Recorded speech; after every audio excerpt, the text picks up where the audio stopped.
Hey, it's Darryl Syms, and in this video I want to share with you just a short segment from my melodic fingerpicking masterclass where I demonstrate and show you how I transform a simple fingerpicking pattern or rhythm into something musical and interesting. This is just one of many things that I share within the masterclass, so if you find this inspiring and interesting, then please consider checking it out by clicking the link in the description below. Please also remember that this is an extract from the content, so I do elaborate on this in a much simpler form and beginner form, and then also excel on this idea beyond into its finalized, advanced form. So here it is, I hope you enjoy it. Let's take the same key as previously. We're going to take the key of E minor, and we previously did the following sequence.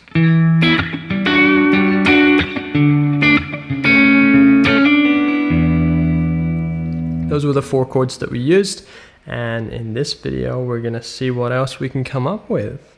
So rather than use power chords, we're going to extend this over a series of strings and start to include some double stops and see what options we have. Now this particular pattern works fantastically with double stops since, as you know, we've got the thumb covering the root and the 2 fingers paired together, or these 2, depending on which double stops we choose, which will begin to help us explore some melodic ideas. So if we take an E minor bar chord shape to begin with, and we'll figure out a nice little melody within this shape. So let's play with these 2 double stops. Okay, and we'll apply that same pattern.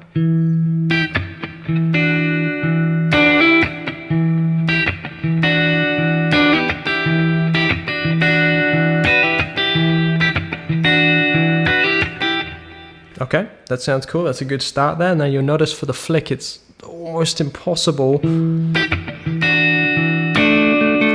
avoid that D string since we're barring, but that's totally okay because this note exists in the key of E minor, so it's really not a big deal. And once you hammer on, maybe you'll even mute that string so it doesn't even exist for too long, so it sounds good.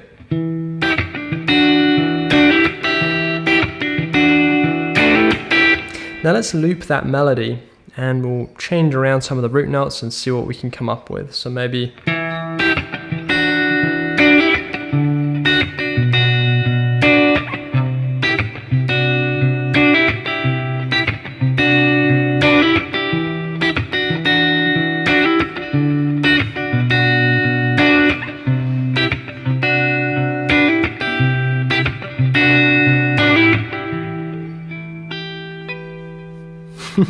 there we go. That's beginning to sound good. We have a nice recurring melody on the G and the B strings, but what we need to begin including here is on the 4th bar. We need something a little bit different so it doesn't sound too repetitive, and it just adds a little bit more flavor in there. So at this point, when we're on, what have we got? We got an E minor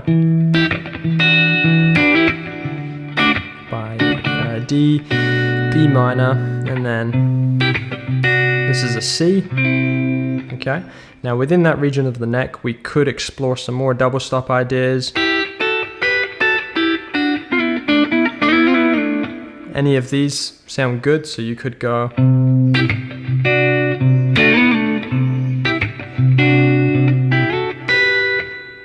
that sounds cool. Anything that you can think of in this area of the neck that include double stops is going to sound good. So I encourage you to explore with this. Let's find another idea.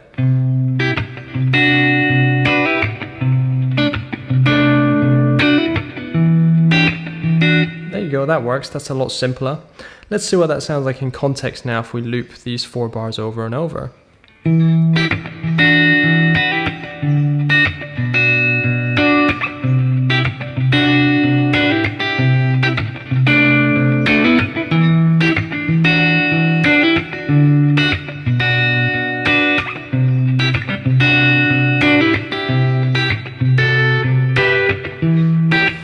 You see, it just adds a bit of diversity and really makes a nice end to that 4-bar sequence. So if you're familiar with the caged system or you have a good sense of fretboard awareness, then it should hopefully be easy for you to find some of these double stops that exist in this area of the neck.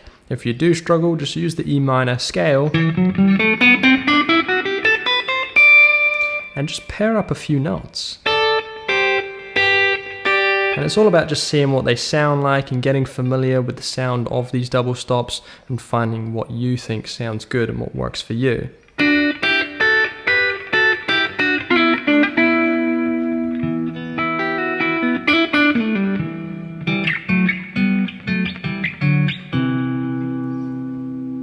Let's go ahead and explore another double stop idea that includes something a bit more, well, something with a bit more distance. So what I mean by that is what we've currently explored are the distances of thirds or fourths. And you can judge that by if you take any of these double stops and you ascend the scale, 1, 2, 3, you'll be able to see that is the distance of a third, or a minor third to be more specific in that example.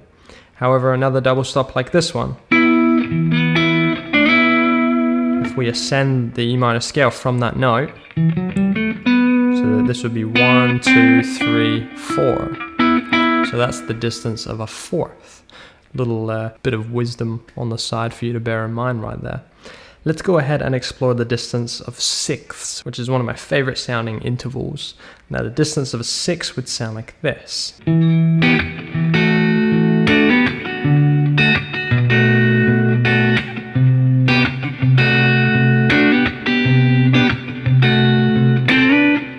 So that's what sixths sound like. So you see the two key notes this time, rather than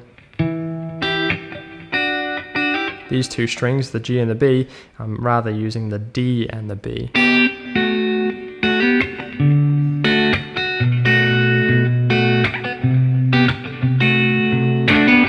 Now, in order to do this, I'm not using these two fingers. I'm now folding that finger in and using the third finger, as we explained in the first section of this video series.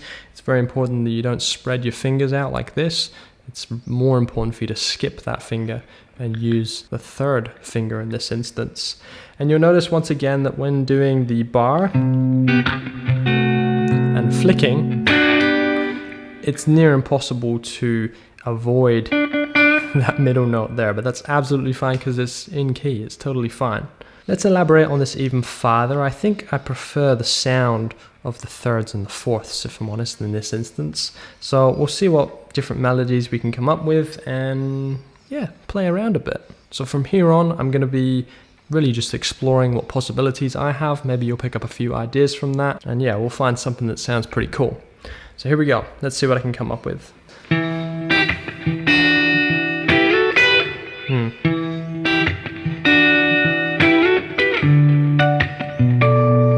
Okay.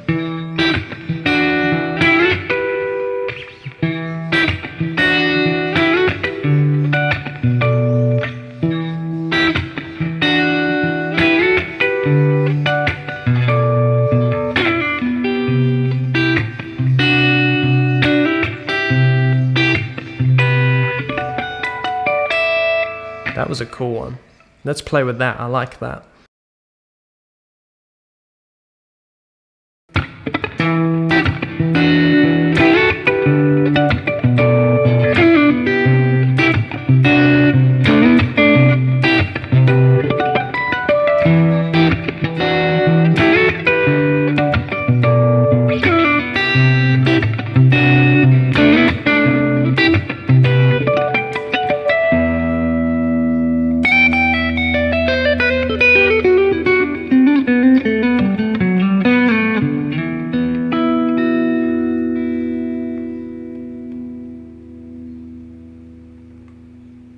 That concludes the short section that I want to share with you. If you found this interesting and you want to learn more, then please go ahead and check out the masterclass, which is linked in the description below, where I elaborate on this in greater detail, along with a bunch of other wonderful and cool ideas. That's all from me in today's video. I hope you enjoyed it. I will see you in the next one.